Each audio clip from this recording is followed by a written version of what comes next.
Okay, so we're going to take a detour here.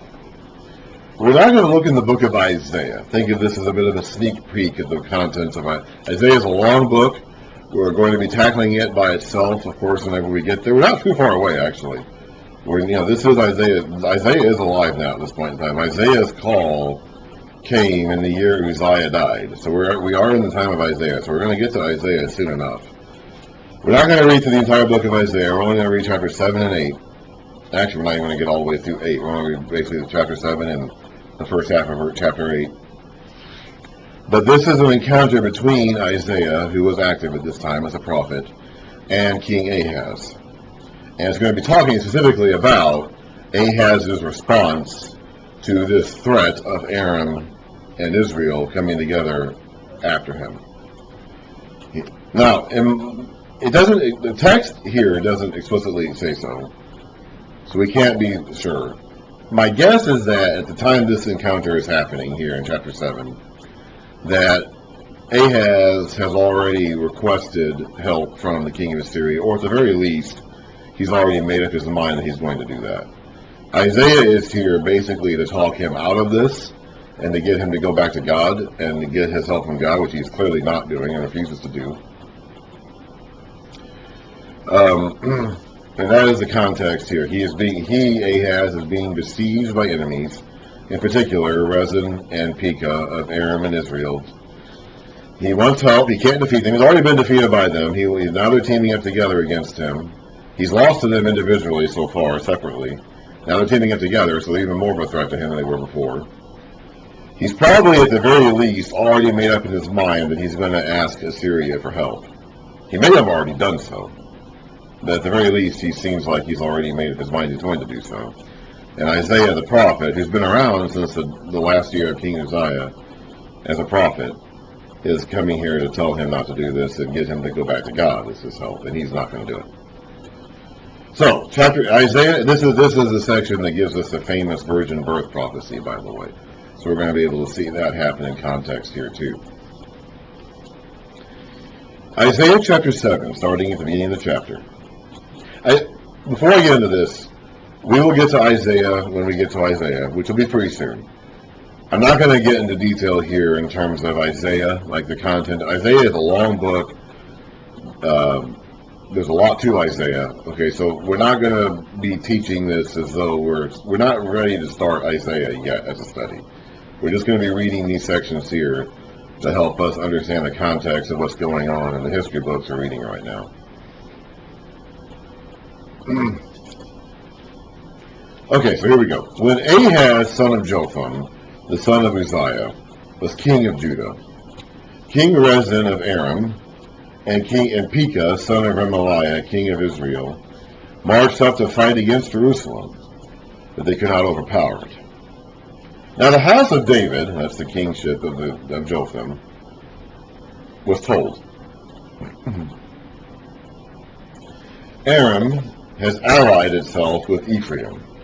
Remember, Ephraim is referring to the entire northern kingdom. So the hearts of Ahaz and his people were shaken, as the trees of the forest are shaken by the wind. They've already lost to Aram and Israel individually. How are they going to stand up to them when they're teaming up together against them? Now, okay, well, so let's read on a little bit.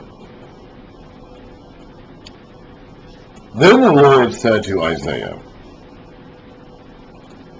Go out, you and your son Syro-Ephraimite. Now that name has a meaning, and we'll get to that when we actually say the book of Isaiah. That's not just a random name. That's not just a string of letters thrown together to make a name. That name has a meaning, but we'll talk about that when we actually read through Isaiah properly. Go out, you and your son Syro-Ephraimite, to meet Ahaz at the end of the aqueduct of the upper pool, on the road to the washerman's field. Say to him, I like it. I want to tell you, I enjoy it. This is God speaking to Isaiah, okay? I enjoy it when I read lines in the scriptures of God talking to people about, like, go out and stand on this street corner. There's one of these in Acts, where Paul, of course, has come, Paul's had his encounter with God on the road to Damascus. And he comes to the city, and Jesus, vision, comes to a guy named Ananias, in the city already, and says, go find, the house on Straight Street, or whatever it is, where it all is. There's just something, I think, wonderful about God speaking in such mundane terms as giving people directions about where to go stand, to meet someone on the way. I find that fascinating, that God will stoop to talking about such mundane things as what road to take to get to a certain meeting point. I like that. I find that very interesting. So say to him, be careful, keep calm, and don't be afraid. Do not lose heart because of these two smoldering stubs of firewood, because of the fierce anger of Rezin and Aram, and of the son of Remaliah. Now, I don't know who Remaliah was. The scriptures don't even talk about who Remaliah is. Pekah's his son. He must have been a nobody, or else he was somebody who thought he was somebody important, but we consistently identify Pekah as the son of Remaliah in some way that makes me think that Remaliah was either nobody of any importance whatsoever, or some sort of like a boastful braggart or something. I don't know. Aram, Ephraim, and Remaliah's son have plotted your ruin, saying, let us invade Judah, let us tear it apart, and divide it amongst ourselves, and make the son of Tabiel, whoever that is, king over it. Now they wanted, let's explain a little bit what's going on here. Assyria is affecting everything that's going on right now. All the nations are being affected by what Assyria is doing. We saw the previous guy, Menahem, who attacked Shallum, who attacked Zechariah. Menahem bought off Assyria. Tiglath-Pileser came looking for conquest, and Menahem took all the wealth from all the wealthy people in Israel, gave it to the king of Assyria to buy them off, and basically buy them a few years of time. He's going to come back. The king of Assyria, whether it's him or his son, is going to come back. But he bought them off, bought some time to get out from being destroyed. But this guy here doesn't want to do that. Okay, this guy Pekah overthrows Menahem's son Pekahiah, and he does not want to pacify Assyria. He does not want to buy Assyria off. He wants to fight him. He wants to fight Assyria. And the king of Aram, Rezin, also wants to fight Assyria, and they want Judah to help them out. Now, in the past, they did. Remember when we read about Ahab and Jehoshaphat going in a battle together against Aram? Well, what's not recorded in the scriptures, what we have from other recordings left behind in history, is that these same nations, these same kings, went to battle together against Assyria at different times. This is back in the 800s BC. So these kingdoms have had, and they were successful, but generally they were successful. These kingdoms have had success against Assyria in the past when they team up together to fight them. So these two kings want Judah to help them out when it comes to fighting Assyria. And this guy, Ahaz, doesn't want to do that. He wants to team up with Assyria. He wants to pay tribute to Assyria. So these guys want to get rid of him so they can replace him with somebody that they can manipulate into fighting with them against Assyria. Yeah, this is what this now also the line of David is the line that the Messiah is supposed to come from. We saw this back when Athaliah tried her best to destroy it. If Satan can eliminate the line of David, he can end God's promise to bring a Messiah through the line of David. He gets to win that way. If Satan can stop that from happening, he can prevent God from being able to follow through his promises. So the reason really behind this is that they want to get rid of Ahaz, because as wicked as he is, and he is still nonetheless a legitimate member of the Davidic dynasty. If they can stop that in its tracks before the Messiah, he's clearly not the Messiah. He's not the king that's going to come, clearly. But if they can, but somewhere from his loins, there's going to come a king someday who's going to do that. And if Satan can stop that king from being born, he can stop God from fulfilling that promise. That's really what's going on here. But as far as these men are concerned, they want to get rid of Ahaz because they want to replace him with somebody who they can manipulate, and they're going to battle with them against Assyria. So they don't want to pay tribute to Assyria forever. They want to get rid of them. Yeah, this is what. So that's what they're planning. That's why they're coming up against Israel. In their mind, now I read in Chronicles. this is happening because Ahaz has abandoned the Lord, and the Lord is allowing him to have all these difficulties in response, in return to that. But in these guys' minds, that's why they're doing it. Yeah, this is what the sovereign Lord says. It will not take place. It will not happen. For the head of Aram is Damascus. That's the capital city. And the head of Damascus is only Rezin. The head of Ephraim is Samaria. And the head of Samaria is only Remaliah's son. Within 65 years, Ephraim will be too shattered to be a people. If you do not stand firm in your faith, you will not stand. So within 65 years, the people that these guys are going to be gone. You're not going to have to worry about them. In fact, in 65 years, Ephraim's not even going to be around anymore. That's probably a reference to when they get deported and intermingle with the other nations after the Assyrian captivity, and they cease to exist as an identifiable group of people. You know, as Assyria's going to conquer them, they're going to scatter them, they're going to take other people and put them in their place. They're going to get so intermingled that pretty soon you're not even going to be able to tell what Ephraim is any longer. So they're not a threat. They're not going to be a problem for you. Again, the Lord spoke to Ahaz through the mouth of Isaiah the prophet. Ask the Lord your God for a sign, whether in the deepest depths or in the highest heights. So God wants Ahaz to know for certain that this is going to happen. What he just got done saying through the mouth of Isaiah is going to happen. And he wants Ahaz to know that. So he wants to give Ahaz the signs that Ahaz can be sure of that. But Ahaz said, I will not ask. I will not put the Lord on the test. Now that seems like a faithful and proper response. Jesus himself will quote from the words of Moses here in Deuteronomy.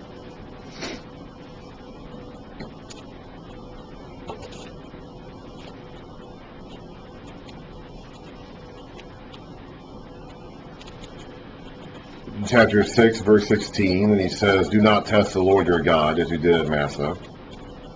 So it seems like, and Jesus will actually use that in response to his temptations against Satan in the wilderness at the beginning of his ministry, actually. So it seems like Ahaz is being modest and humble and pious here, but he's really not. God is telling him to say, tell me what you want me to do. Tell me what sign you want me to give you, and I'll give it to you. Whatever it is. Highest heights or deepest depths, whatever it is. And he's saying, no, I'm not going to do it. Because he doesn't really want to know. He doesn't really want to be confirmed by a sign from God. He wants to put his faith in the king of Assyria.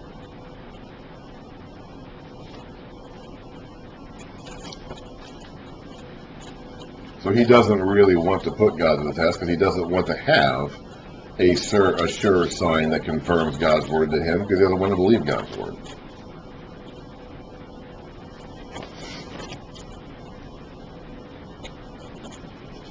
Then Isaiah, we know this because of Isaiah's response here. Isaiah said, hear now, you house of David, that's the king. Is it not enough to try the patience of men, like himself, for example? Will you try the patience of my God also? Therefore, the Lord himself will give you a sign.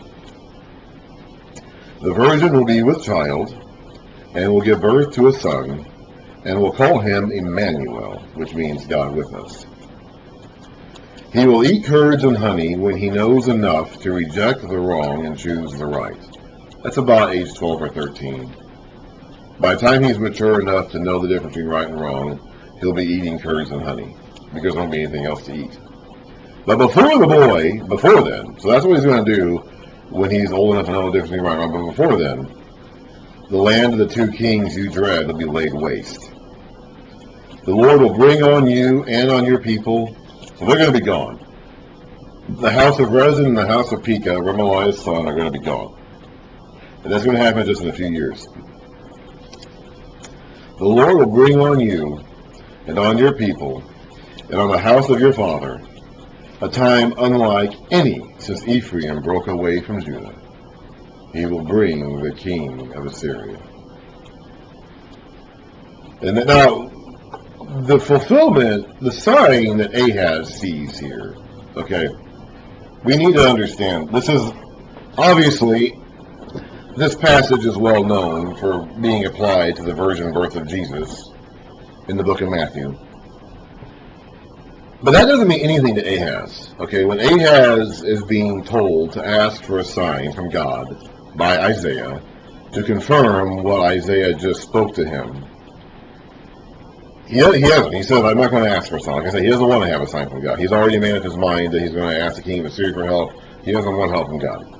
So Isaiah says, okay, I'm going to give you a sign anyway. So this passage has an immediate fulfillment that would make sense to Ahaz. Ahaz is not going to be around in the year 2 BC or whenever Christ is born. Okay? This passage ultimately being fulfilled in the virgin birth of Jesus Christ means nothing to Ahaz. So the fulfillment that Ahaz needs to see is this young woman, presumably a woman that Isaiah is going to marry at some point, who is a virgin, does not have a child, is going to conceive and have a child. Okay? By the time that child is old enough to eat curds and honey, old enough to know difference between right and wrong, he's going to be eating curds and honey because there's not going to be anything left in the land to eat. And before then, the land of the kings that Ahaz is fighting is going to be laid waste. So that's all going to happen in Ahaz's lifetime. So yes, the final fulfillment of this prophecy is of the virgin birth of Jesus. But Ahaz's sign is that some woman that Isaiah is pointing to, or some girl that Isaiah is pointing to, is going to have, who is not currently pregnant, is going to get pregnant and have a son, and that son, he'll be able to track the development of this prophecy, this prediction, through the development of that son. So keep that in mind. And it's going to happen through the actions of the king of Assyria, which is, by the way, the king of Assyria is the guy that Ahaz wants to put his faith in. He doesn't want to put his faith in God or in Isaiah's God. He wants to put his faith in the king of Assyria. Now, the king of Assyria is the one who's going to cause all this devastation. In that day, Isaiah is still speaking here, the Lord will whistle for flies from the distant streams of Egypt. Remember, one of the plagues of Egypt was a plague of flies. And for bees from the land of Assyria. So flies and bees everywhere. I don't know if Assyria had a reputation for having a lot of bees in it. I'm not sure. At any rate, you have flies and bees everywhere. They will all come and settle in the steep ravines and in the crevices and the rocks, on all the thorn bushes and all the water holes. In that day, so they're going to be bees and flies everywhere, bothering and pestering you all over the place. In that day, the Lord will use a razor hired from beyond the river, that's the Euphrates River, the king of Assyria, to shave your head and the hair of your legs and to take off your beards also. Remember back in the days of David, when he sent an emissary to the king of Ammon, I think it was, the new king who had just been crowned, because he had friendly relations with his father and wanted to continue that with his son. The son said no, and he took the messengers and shaved off half their beards and cut off half their cloaks. Having your head shaved was a mark of tremendous disrespect in this day, in this culture. In that day, in this king of Assyria is going to be a razor who's going to come and shave all the hair off your body. In that day, a man will keep alive a young cow and 2 goats. And because of the abundance of the milk they give, he will have curds to eat. All who remain in the land will eat curds and honey. So there's going to be food. You're not going to be starving, but all you're going to have is curds and honey. You're going to be living off the land again because your fertile fields are going to be destroyed. And that's going to happen by the time the baby that woman is going to bear is old enough to know the difference between right and wrong. In that day, in every place where there were 1,000 vines worth 1,000 silver shekels, there will be only briars and thorns. Men will go there with bow and arrow to hunt, for the land will be covered with briars and thorns. Not going to be the fields are going to be overgrown. They're going to be wiped out and overgrown. You're not going to be able to get fertilized food any longer. You're going to have to just live off the land. You're going to have to hunt. You're going to have to eat curds and milk and honey, and that's it. As for all the hills once cultivated by the hoe, you will no longer go there for fear of the briars and thorns. They'll become places where cattle are turned loose and where sheep run. The Lord said to me, take a large scroll and write on it with an ordinary pen, Mahar Shalal Hashbaz. What does that mean? Let's look down here at the footnotes. That means quick to the plunder, swift to the spoil. And I will call in Uriah the priest and Zechariah son of Jeberechiah as reliable witnesses for me. So presumably Isaiah does this. He writes this words here, which mean quick to the plunder, swift to the spoil. Then I went to the prophet, and it's witnessed. Okay, so these witnesses will be able to say that he said this ahead of time. When these things happen, when these signs are fulfilled, we're going to have witnesses who will be able to say that happened ahead of time. Isaiah predicted that before it happened. Isaiah, in other words, is a true prophet, not a false prophet. What he said came true. And we have the proof of it. We have the writing of it, and we have the witnesses who witnessed the writing of it. Then I went to the prophetess. This is probably the girl he was talking about in chapter 7, verse 14. This is probably that young woman. He already has a son, Shir Jashub. So he either had a wife who died, or he just has another wife. Who knows? But this is probably the woman he's referring to in chapter 7, verse 14, that he goes to now and has another son with. And she conceived and gave birth to a son. This is the immediate fulfillment of the virgin birth prophecy. And the Lord said to me, name him Mahar Shalal Hashbaz. So those words he wrote on that scroll months ago, before the birth, before the conception even, is not going to be the name of this child. Before the boy knows how to say my father or my mother, so that's young, okay, whenever you say dada or mama or abba or whatever their word was in that culture. So very soon, within a year or two, the wealth of Damascus and the plunder of Samaria will be carried off by the king of Assyria. So these nations that are threatening Israel are going to be gone, and it's going to be like soon. It's going to be within the next year or two. They're going to be out of the picture before this baby boy can say mom or dad. That's going to be soon. The Lord spoke to me again. Because this people has rejected the gently flowing waters of Shiloh, and rejoices over Rezin and the son of Remaliah, therefore the Lord is about to bring against them the mighty flood waters of the river, the king of Assyria with all his pomp.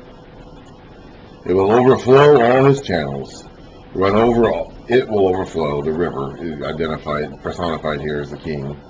It will overflow all its channels, run over all its banks, sweep on into Judah, swirling over it, passing through it and reaching up to the neck. Its widespread wings will cover the breadth of your land, O Emmanuel. That's all we need to read of Isaiah for now. But Ahaz sent to the king of Assyria for help, and he shouldn't have done that. He should have put his faith in God, and he did not want to do that. He did not want to do that. And he is rebuked for it. He's going to get, he received a sign regardless of whether he wanted one or not. He didn't want one. He didn't want a sign because he didn't want to believe in God. He already made up his mind he was going to turn to Assyria for help. But when Assyria comes, they're going to get rid of Rezin. They're going to get rid of Pekah. Okay, that's, Hoshea assassinates Pekah. We've already read about them destroying Damascus. They're going to do that. Assyria is going to do that. But Assyria is also going to march into Judah and take out Judah, or at least a large chunk of it. It's like the rivers of the water coming in and going all the way up to your neck. Doesn't quite go over your head, doesn't finish you off, but it comes pretty close. And that's what Assyria is going to do.